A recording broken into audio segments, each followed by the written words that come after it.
தென்னாடுடைய சிவனே போற்றி, எந்நாட்டவர்க்கும் இறைவா போற்றி, ஈசனடி போற்றி, எந்தையடி போற்றி, தேசனடி போற்றி, சிவன் தேவடி போற்றி.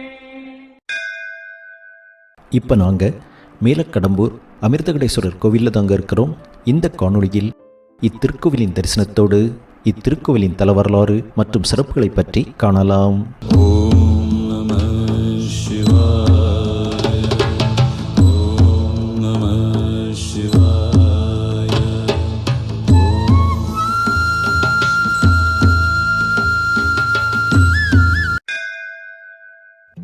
வணக்கம்.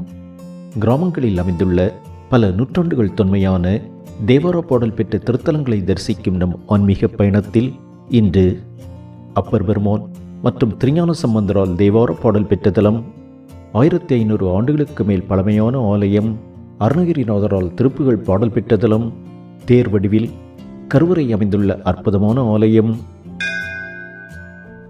சிற்பங்கள் நிறைந்து சிற்பக் களஞ்சியமாக காட்சியளிக்கும் தலம், 60 வயது பூர்த்தியில் செய்யப்படும் கல்யாணம், அதாவது சஷ்டியப்ப பூர்த்தி மற்றும் சதாபிஷேகம் செய்வதற்கு உகந்த தலம்,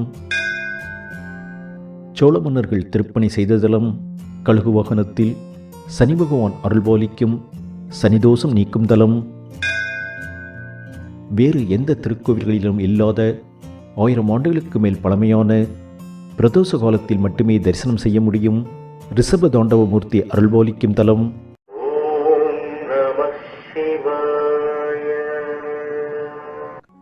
காலை பூஜையில் சரஸ்வதி தேவியாகவும், மாலையில் லட்சுமி தேவியாகவும், இரவில் சக்தி தேவியாகவும் அருள்பாலிக்கும் அம்மன் அருள்பாலிக்கும் தலம், திருமணத் தடைகள் நீக்கும் தலம், குழந்தை பேறு நல்கும் தலம் என்று இத்தலத்தின் சிறப்புகளை சொல்லிக்கொண்டே போகலாம். 3 நிலை ராஜகோபுரத்துடன் தற்பொழுது திருப்பணிகள் நடைபெற்று புதுப்பொலிவுடன் காட்சியளிக்கின்றது திருக்கோவில். தென்னாடுடைய சிவனே போற்றி, எந்நாட்டவர்க்கும் இறைவா போற்றி, தேசனடி போற்றி, சிவன் தேவடி போற்றி.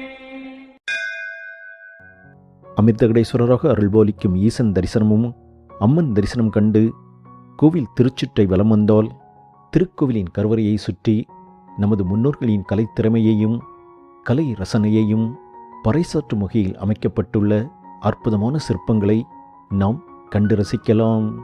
ஆம், ஒவ்வொரு சிற்பத்தையும் அதன் கலை நுணுக்கங்களையும் காணும் பொழுது அன்றைய காலத்தில் அந்த சிற்பங்களை வடித்த சிற்பிகளின் திறமையும் தொழில் அர்ப்பணிப்பும் நம்மை ஆச்சரியப்பட வைக்கிறது.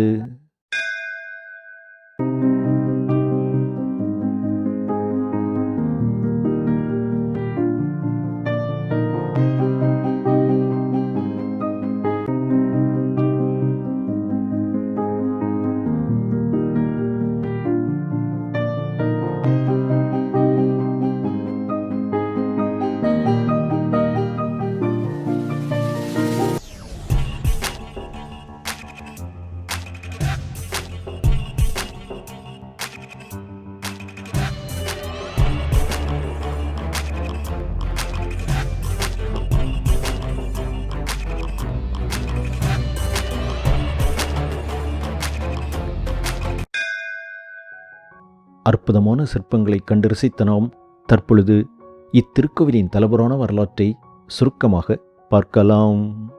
நமது இந்து மத சம்பிரதாயப்படி எந்த ஒரு பூஜை, யாகம் அல்லது ஹோமம் செய்தாலும் முதலில் விநாயகப் பெருமானை வழிபட்டு செய்வது வழக்கம். இதை நமக்கு எடுத்துரைக்கும் வகையில் அமைந்துள்ளது இத்தலத்தின் தலபுராண வரலாறு. அதாவது, பார்க்கடலை கடைந்து அமிர்தம் பெற்ற தேவர்கள் அமிர்தம் கிடைத்த மகிழ்ச்சியில் விநாயகப் பெருமான் வழிபாடு செய்வதை மறந்து அமிர்தம் பருக சென்றனர்.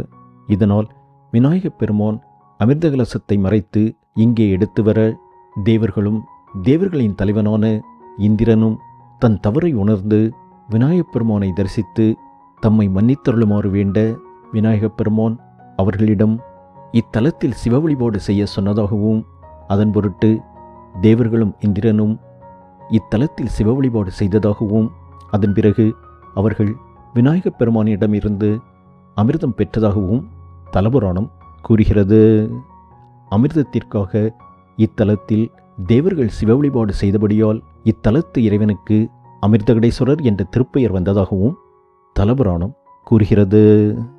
மேலும் இந்திரனின் கர்வத்தை அழிக்க விநாயகப் பெருமான் அவனது தேரை இத்தலத்தில் பூமியில் அழுந்த செய்ததாகவும் அதன் பொருட்டே இத்தலத்தின் கருவறை தேர்வடிவில் அமைக்கப்பட்டுள்ளதாகவும் அறியப்படுகிறது.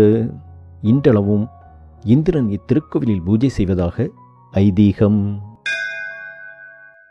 பொதுவாக மனிதர்களாகிய நாம் சில வெற்றிகளை தொடும் பொழுது நாம் அறிந்தோ அறியாமலோ நமக்குள் பல சமயங்களில் ஓர் கர்வம் வந்துவிடுகிறது.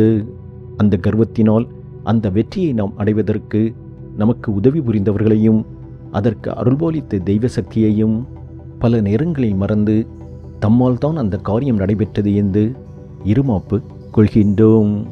ஆனால் சற்று சிந்தித்தால் அந்த வெற்றியின் பின் உள்ள உண்மை புலப்படும். ஆம், எத்தனையோ திறமையுள்ளவர்கள் இருந்தாலும் சில பேருக்கு மட்டுமே வெற்றிகள் கைகூடுகின்றது. எனவே வெற்றி பெறுவதற்கு ஒருவரின் திறமை மட்டுமல்ல, அவரது வசமில்லாத பல்வேறு விஷயங்கள் அவருக்கு சாதகமாக அமையும் பொழுதே அந்த வெற்றி அவருக்கு கைகூடுகின்றது.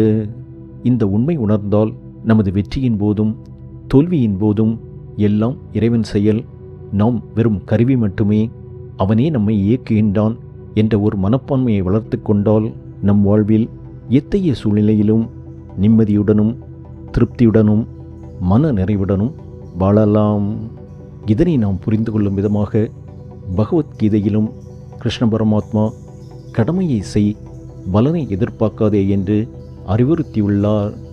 ஆனால் அதே சமயத்தில் நமது கடமைகளை முழு மனதுடனும் முழு ஈடுபாட்டுடனும் முழு முயற்சியுடனும் செய்வது மிகவும் முக்கியம்.